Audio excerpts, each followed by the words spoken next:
Hello, good morning. Andito po ako ngayon sa Barangay Panungyanan, General Trias, Cavite. Isa po ito sa project na Aksaya, yung Risdales West ang pupuntahan natin. Ito po yung ipe-present ko sa iyo ngayong umaga.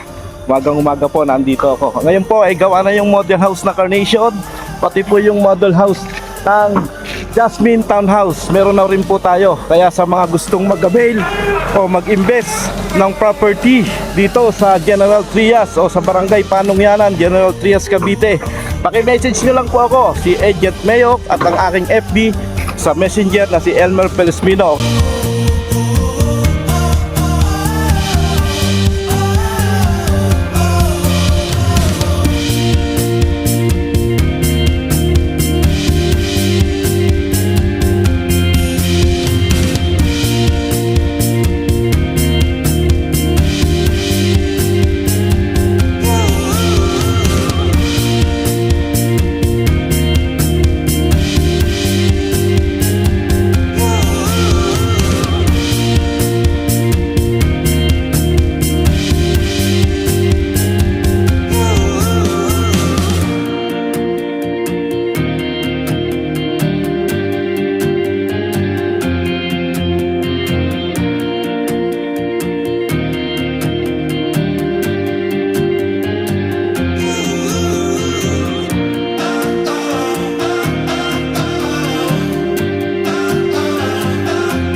We are very accessible to what you and your family need.